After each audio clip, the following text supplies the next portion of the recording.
having audacity to believe means? I think if it doesn't scare you, it's not big enough.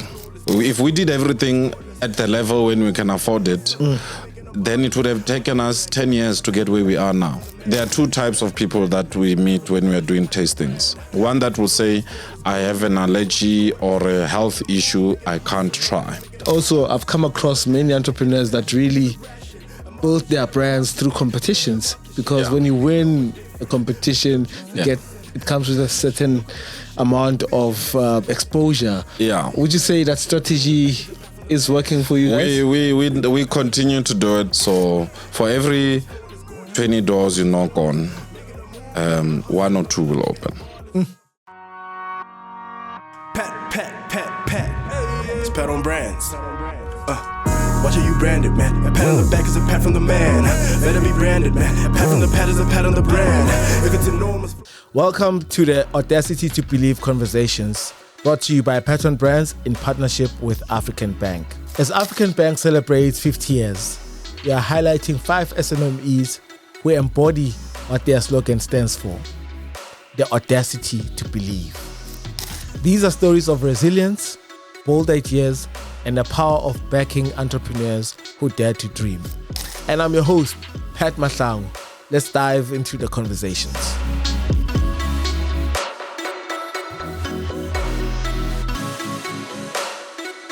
And this is our very first guest on the Audacity to Believe conversations in partnership with African Bank at Tshepiso.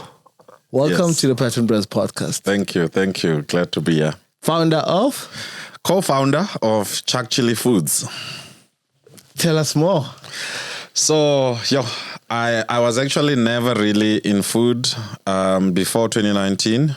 I met my business partner having had a product that they were making that had a different name then. Yeah. And it was one which I tasted, I really liked. Yeah. And I thought there was nothing else like it because of its texture, its aroma, its structure. Oh, yeah? So I took it to the office this 1 week and I had 1 or 2 bottles, and within a day it was finished. And more people were asking for it. And a week later, I asked her to make a lot more. Made like, I think at the time the box had about 15 bottles. Sure. And then within 2 days they were done.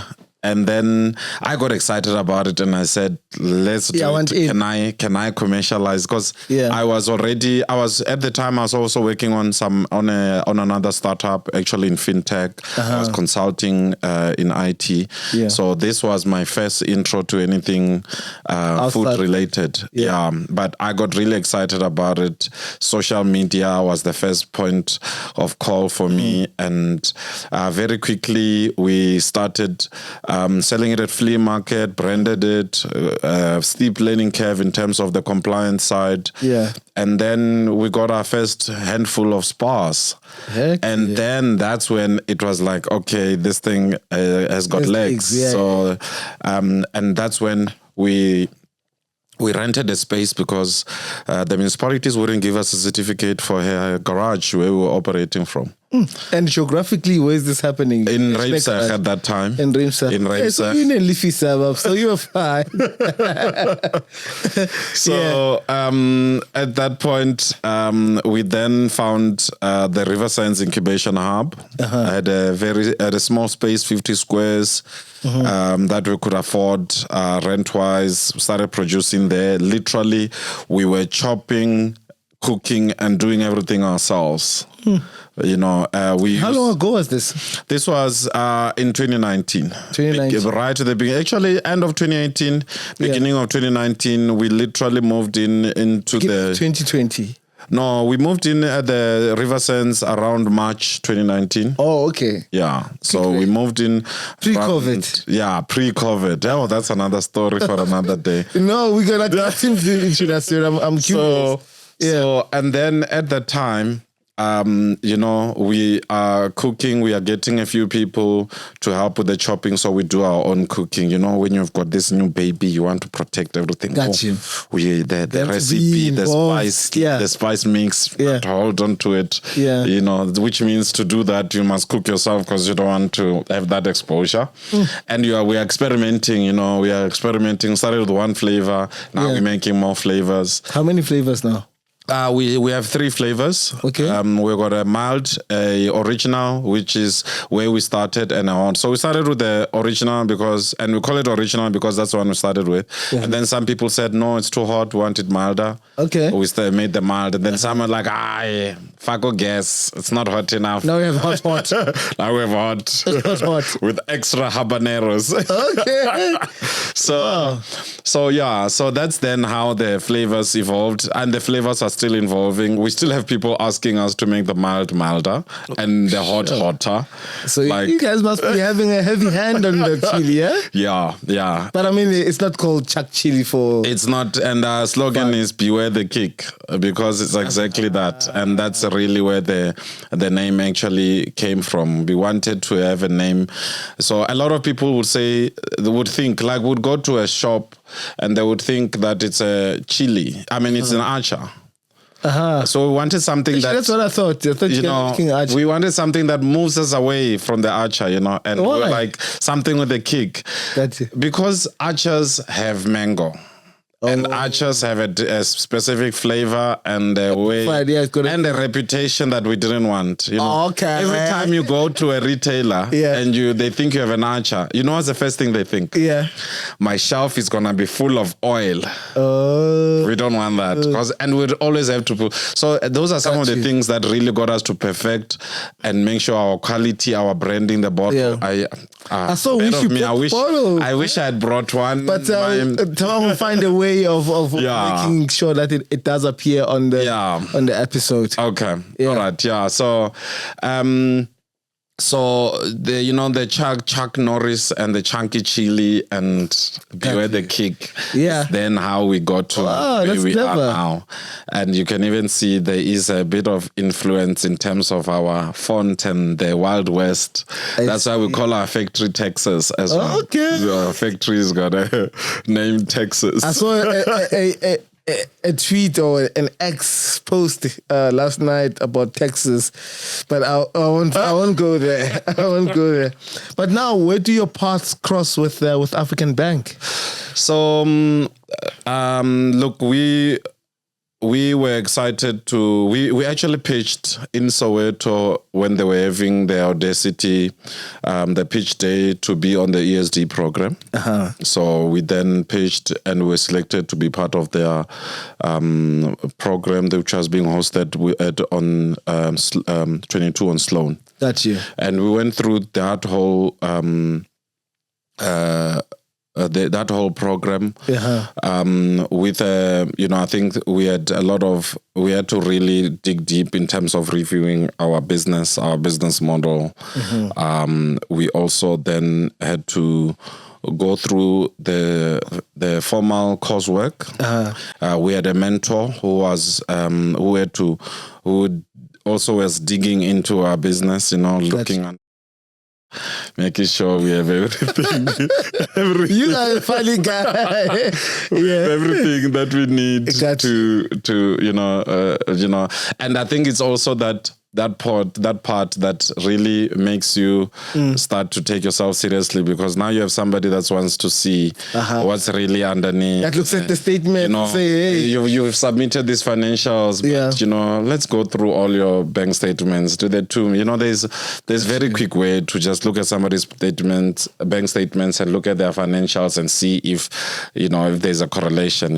Got you. And I think that also in that process brought us to somewhere where we are, and I think now we are better for it. We are definitely more accountable. We are able to report directly, and we've also received some financial assistance that have helped us. with access to market, and also with some compliance, because compliance is one of our biggest costs in food safety of. And I can imagine. I mean, certifications. The unfortunate thing is, or the fortunate thing is, since the listeriosis case, nobody's taking chances. So they definitely not taking chances with small businesses. Whatever Tiger Brands has to do to comply, I have to do it. Sure. But I guess obviously that puts a lot of strain on your business, and like you say, the cost of all these the cost of compliance is more than what I make in bottom line profit in a year. Hectic. That's how, when you're starting out, Sure. that's where it is, because when your first audit, and to all that you need to do your first audit is in excess of 100,000. Sure, that's a lot of money. Just to, because it's more than just the auditors coming in and doing the audit. There's, there's the consultants that needs to draw the processes for you. Yeah. There's the period where you then have to make sure you've got the right equipment, the right marking, the right demarcation, all of that to just comply. And when I say I'm not even talking about the equipment I need to make the product. This is just the things I need to be able to have a system that works, that can be monitored, that is auditable. Sure. Yeah. Outside of compliance, what other challenges did you face when you were starting out? Well, definitely cash flow. Everybody always thinks once you have an order, you have money. And it's not the case. Once I have the order, I have a nice problem that very quickly turns into an ugly problem. Because I've got an order for 500,000. Sure. I need 200,000 now to just make that order, because I don't have a supplier who's ready to take a chance with me and give me 100,000 in bottles, 100,000 in veggies, I have to pay for most of those things upfront. Or if I'm lucky, I'll get 14 days, and in some cases I manage to get 30 days. Sure. But the person I'm delivering to is only paying me in 60 days. Yeah, we need to sort that one out, eh? I mean, cash flow is and the cash flow, I think your employees start to also, it's one of those where your employees start to know, hey, we must cross fingers come end of the month, because if that order we delivered a month and a half ago doesn't pay, there's nothing my boss can do right now except say. Or have you been sort of that transparent with your team members? I think it's become obvious, because what else do you do? I think it's become obvious because they are cooking, they are there, they are doing the work with us, and they are going through the pains with us. We have 5 permanent employees now. We have about 6 who come seasonally, but the number changes if we get a big order and we need to make adjustments, because we are still not fully automated. Sure. So I think they. You have to employ the right people as well, or right people that know and understand what your mission is and what the mission is. They have to they have to drink the Kool-Aid. They have to buy in on the dream. Yeah. But would you say getting them to buy into the dream, has it been an easy task for you, or it's ongoing? No, it has not been easy. I think in the 5 to 6 years that we've been operating, I've only got one that's been there since the beginning. Sure. And after that, the longest that have been with me have been like 2.5, almost 2 years. Yeah, 2 years. And the rest have come and gone.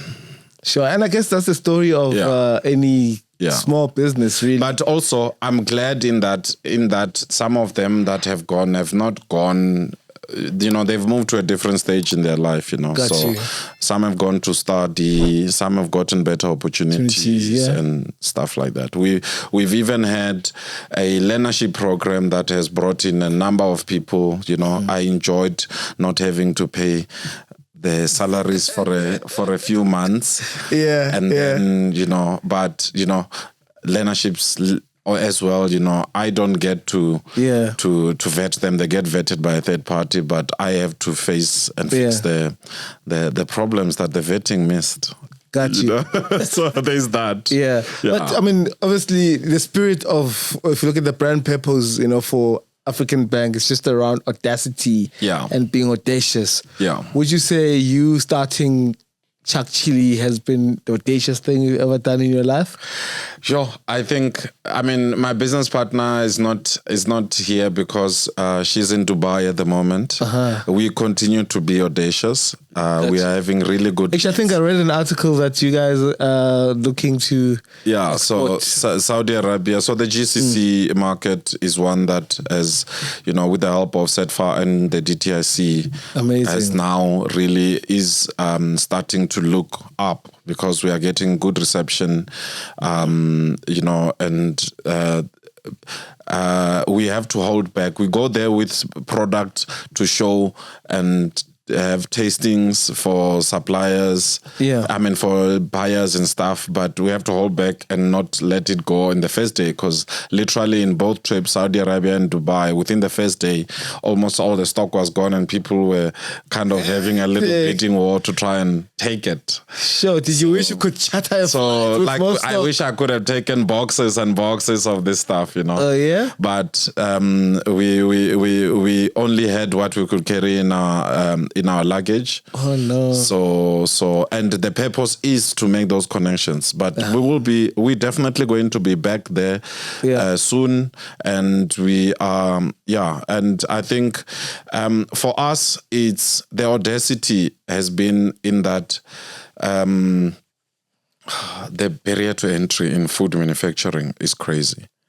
I think sometimes you have to say, who told me to enter Mara in food production, because there is, there's no one in your family who's been on this path. I think just the margins in food production are not like no, margins are actually literally limited by the fact that there is a value chain that has a standard.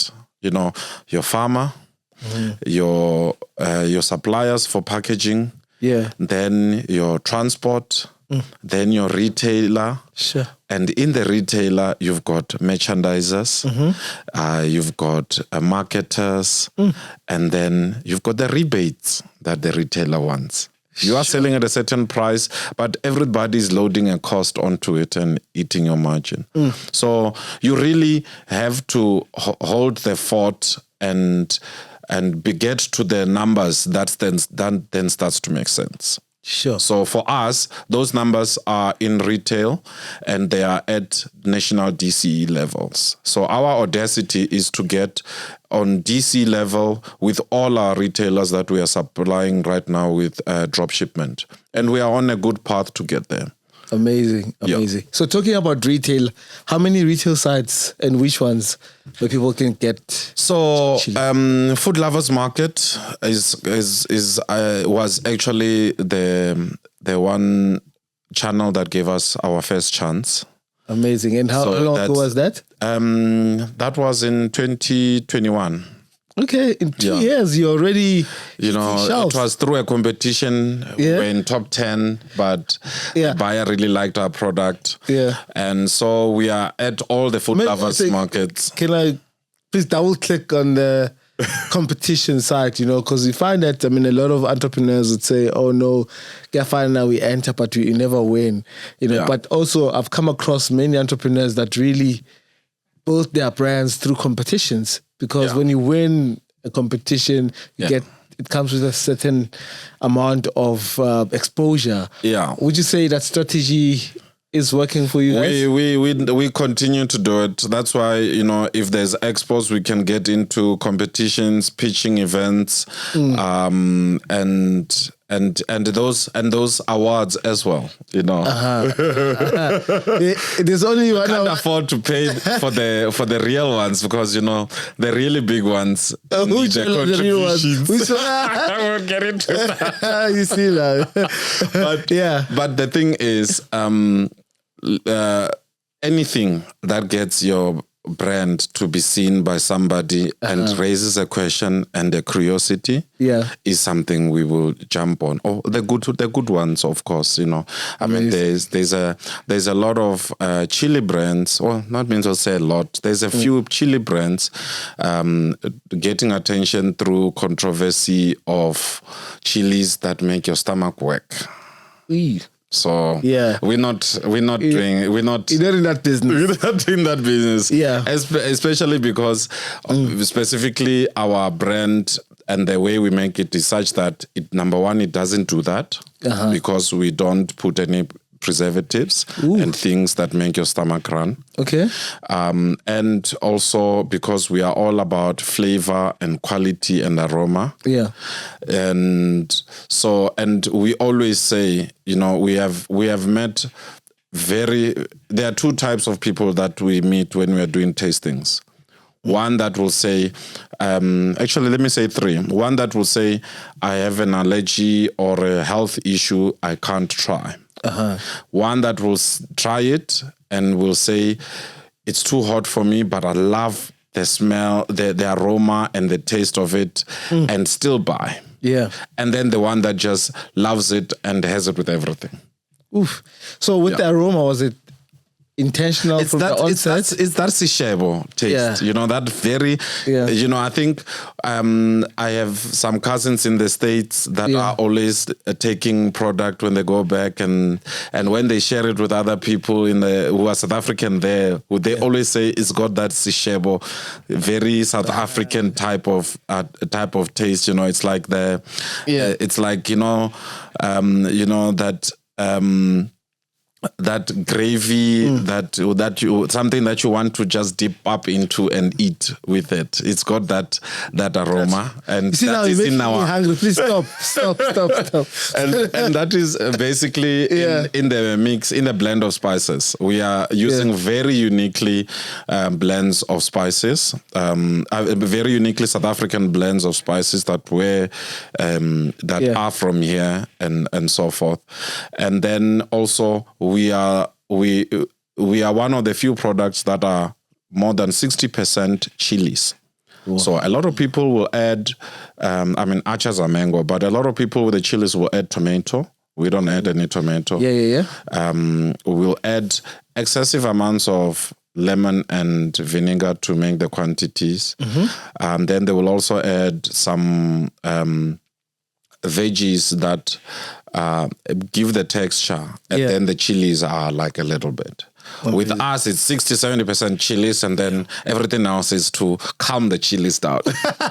Got you. That's why, you're not called Chuck Chilli for nothing. Yeah, you know? Yeah. So then back to the retailers. So you're in Food Lovers. Yeah. Oh yeah. Yes. So we are in Food Lovers. Yeah. Then or nationally. Yeah. We then also in Spar, but Spar for us, you know, the Spar is a different model because it's owner managed. So we are in about 40 Spars at the moment in Gauteng. Sure. It's just because there's two of us. We are working on a plan to work with distributors and partners to get to more. But, you know, right now we are at that number not because we can't get more, but because it's the number we can manage now. With the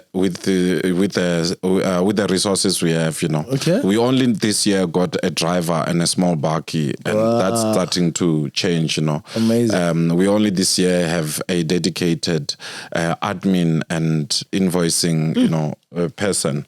So with that, we then also have Checkers. Checkers and ShopRite, they started us on their ESD program with 5 stores. Yeah. We are now on 64 stores and we're growing.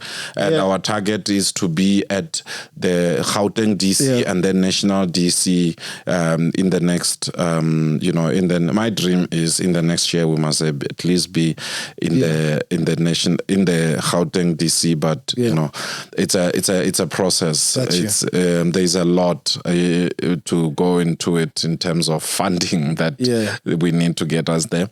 And then recently we've also gotten into macro nationally. Wow. And that was also through a competition. My competition. So we went to pitch at the Walmart Messmart a growth summit, and where you pitch and then you come out, they give you a golden ticket, and we got a golden ticket. Wow, amazing! Got listed.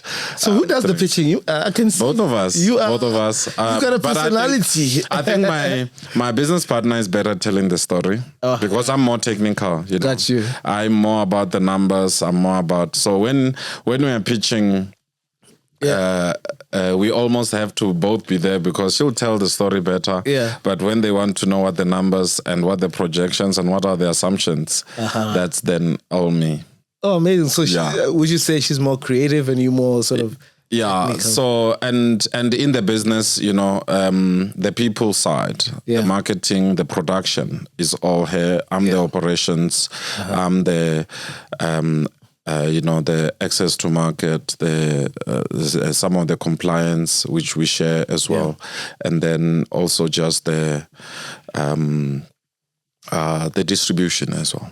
Amazing. I want us to circle back to retail because I mean, obviously, yes. And then we've got also a bunch of independents and e-commerce platforms. I think during COVID, if it wasn't for Take A Lot, we would have had to close the business. Sure. Because we only did orders for Take A Lot. None of our stores were. Take A Lot would love this story, And free advertising. So they really saved our skin during COVID. Wow. And our biggest challenge during COVID was not getting pulled over, our workers being turned back. And because of the roadblocks and I remember the letters and they didn't believe you, like the permits, like they would have permits, but they would still get sent. What did they call them? Essential workers. Essential workers. Like I work in a factory. You're not essential. Go back home. But So and then Zozi is one of our favorites because I think. The way they offer and the way you're able to order, and we've done really well on their platform. Amazing. And then now also with Checkers 6060, and then our website is still there, but it's currently we redirecting traffic to the other channels for buying, because we've seen the cost of maintaining our websites for purchases and couriers. You are buying a bottle of Chuck Chilli for 70 Rand. And then delivery costs you 90 Rand. And that's us doing it at cost, not even making a margin on that. So it's better for us to let you buy it. Make sure you can buy it on Checkers 6060 and soon on Pick n Pay. Amazing. And so we are also in the process of the final stages with Pick n Pay. Great. So we should be we hope to be able to have our product available at a number of Pick n Pays before Christmas as well. I was hoping before Christmas Black Friday, but hopefully before Christmas we can have. Yeah, if there's someone who's watching this, I mean, I've heard stories of people battling to get into retail or getting shelf space, with your experience, of course, obviously your journey is quite unique given the fact that we know competition. Yeah. But what is the one thing that many people don't understand or when it comes to retail or getting your product listed? So the first time I went to Pick n Pay to try and get listed was almost 4 years ago. Sure. We only got listed a few, I would say maybe 2-3 weeks ago. Right. So for every 20 doors you knock on, 1 or 2 will open. So that's the other thing about retail, because it's retail, you can forget that you are coming up with a product that nobody's done. There's a few of those, and those, of course, get picked up, swept up. I've seen a few products that are very unique, and flavor of the month, they get picked up, and then within a while they are bought out or something. You get those, but those are not even 0.5% of the products that we try, that entrepreneurs try to get into the market. For the rest of us, it's just a matter of being persistent. So like you're saying, we've won competitions, but I can tell you now, the ones where that made the difference were probably 1 out of 50, because we almost have a dual role where my business partner will spend so much time or trying to get us on those platforms, and I will focus on the operations. Sure. So getting those things is also a full-time job. Because and also now getting to apply for these expos. We apply for everything. Even the ones where there will be somebody saying, it's January now, there's a big expo happening, and we really feel we want to go to it. It's in December. We'll apply now, knowing we don't have the money for it, we can't afford it, and we will knock on doors. Either this thing might be available for us, and that's how we go to Mauritius, that's how we go to Germany, that's how we go to China. That's it's things like that. But you have that's audacious. You have to be knocking. I mean, and we still have those goal, those dream expos, like the one in New York, the fancy food in New York. We will get there, but we are. Hey, if anybody's watching and they want to get us there, fancy food is the one thing, because we are already in talks with a number of American, distributors to say, we are ready, we are compliant, we are busy with our, we are busy currently with raising funds to scale up into a bigger factory that's fully automated, and we will to also upgrade our food safety. Because even with food safety, there are levels, Got you. We start with the municipal certificates, we go to HACCP, you get to in between, and now we are trying to get to ones which, frankly, to a certain point, if a CA had to look at what it costs to maintain those things per month versus what we make per year, they would say, why are you doing it? Because it's where we want to be. We are doing it. If we did everything at the level when we can afford it, then it would have taken us 10 years to get where we are now, and not 5 years. Sure. Because compliance is a big deal. That's really, and it's not just compliance. You have to be compliant, and then. You can, like with some of the retailers, we went to them and they said, we can't take you on because you're not compliant. Then we went back, we said we are compliant. Ne? Then it took another 3 years to convince them to let us in. Sure. After we were compliant, and they'd spent that money we couldn't afford to be compliant. So it's things like that, because you really have to see the vision and buy into the vision for your business, and have the audacity to do something now for something later that will possibly outlive you. And I think that conviction to build something that can outlive is really what keeps us going. Fantastic. If there's one piece of advice that you'd give to a young entrepreneur that's, starting out, what would it be?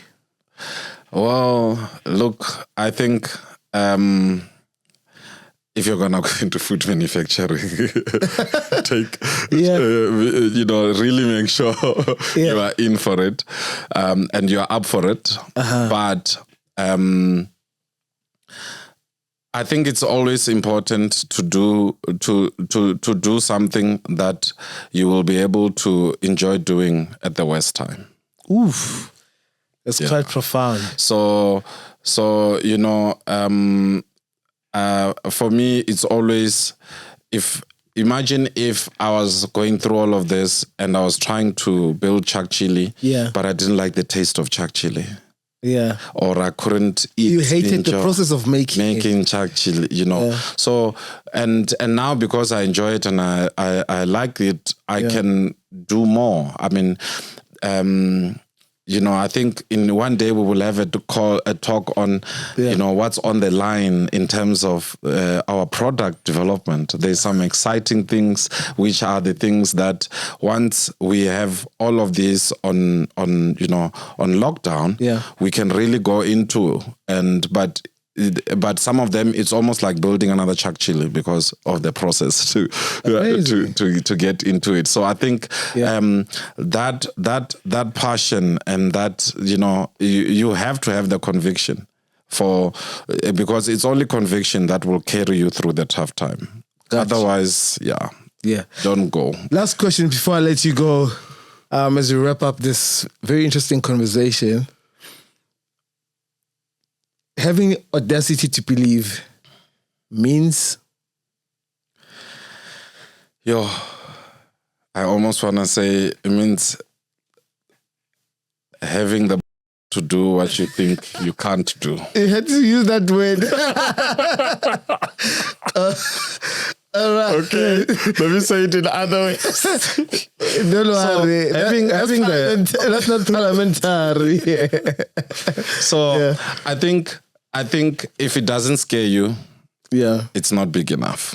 Got you. So audacity for me is, I can see Chuck Chilli being a global brand that is as synonymous to people who love chilies as All Gold's tomato sauce is. Wow. That's where I see Chuck Chilli and being a proper household brand that people will remember for what it tastes like and what it still tastes like. Because I also, Chuck Chilli must remain the chunky chili relish that it is 20 years from now.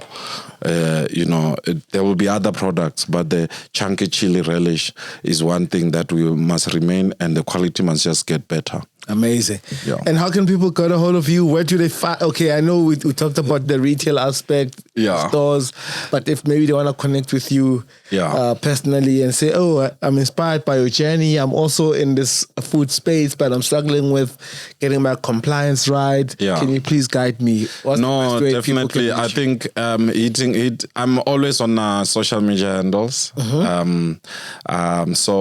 On any of our Instagram, Facebook, LinkedIn, and now TikTok, just Chuck Chilli Foods, you'll be able to find us.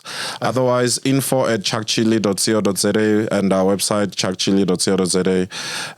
You'll be able to get my contacts and my business partners' contacts on there. And awesome stuff. And that is our first Audacity to Believe conversation. Oh, thank you. Thank you so much for making the time. Thank you. Awesome stuff.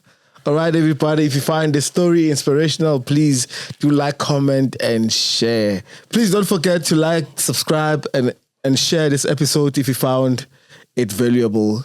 Until the next one, this is Pat Inahailale. Pat. It's Pat on Brands. Watch how you branded, man. A pat on the back is a pat from the man. Better be branded, man. A pat from the pat is a pat on the brand. If it's enormous.